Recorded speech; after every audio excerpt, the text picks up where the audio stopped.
Говь нь Монголын өмнөд хэсэгт орших уудам хурай газар юм.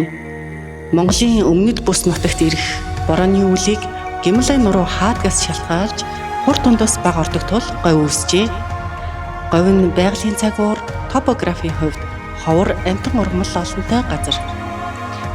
Ялангуяа Өмнө Говь аймгийн нутагт орших нэмэгт уул нь эртний үлэг хөрвүүлүүдийн ховор олдвор ихээр олддгоороо алдартай газар юм.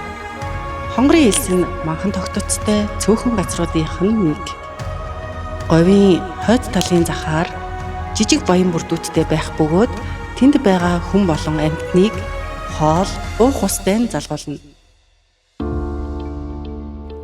Говийн бас нэг онцлог нь ард талаараа хүрээлэх загмуудад тэндээ эдээшин бэлчих тэмээн сүрэг юм. Монголын говь бол Азийн хамгийн том, хамгийн хүйтэн цөл бөгөөд дэлхийд 5-д ордог том цөл юм. Сахарын цөлөөс ялгаатай нь Монголын говь нь элсэн манхантай хамгийн том үржил шимгүү газар бөгөөд хадрахаг чулуу ихтэй. Эрсдэс зуур амьсгалтай бөгөөд зундаа нэмэх төчин химийн дулаан, өвөлдөө хасах төчин химийн хүйтэн болдог. Дунджаар жилдээ 100 мм-ээс бага хур тундас унах бөгөөд зарим газартаа 2-3 жилдээ нэг л удаа бороо орох нь бий.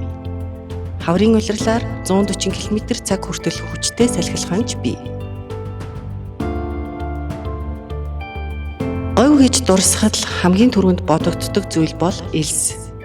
Хаяа хязгаар нь харагдахгүй асар том талбайтай элсэн уул нуруу манхан эргэн тойронд хүрээлэн байна.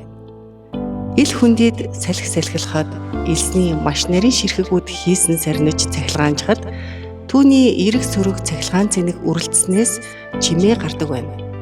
Энэ үзэгдэлтэд тааралдаж сонсож чадвал янз бүрийн хөгжим ихшиглэх мэт дуу аваа гардаг гинэ. Говийг газар нутагт ургаж байгаа ургамал, хөрс, газрын гадарга, усны байдал зэрэг онцлог байдлаар нь харгалзан ялгадаг байна.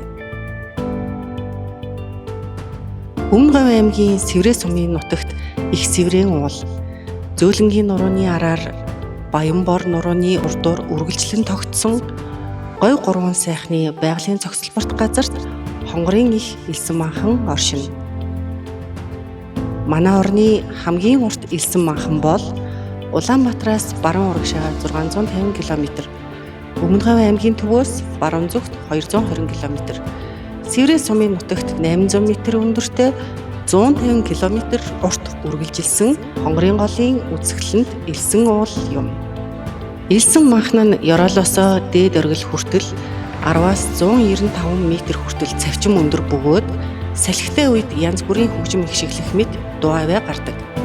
Үүний тод жишээ нь хонгорын голын дуут манхан юм.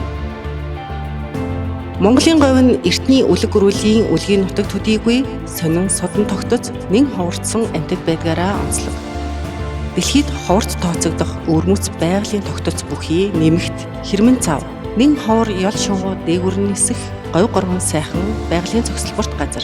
Манай эртний өмнөх 8000-аас 3000 оны хооронд хамаарах хадны сэлбэрийн онцгой цуглуулга бүхий хавцгаадын хадны сүг зургийн дурсгалт газар гэд үзэсгэлэнтэй сайхан байгаль эртний соёл иргэншлийн уран сайхны илэрхийлэл. Өдөр тутмын амьдралыг харуулсан хадны сүг зураг Монголын соёлын өвийн чухал хэсэг болсон дэмжигийн хийдгээд үзэх судлах зүйлэгтэй Монголын говьор зочлоорой.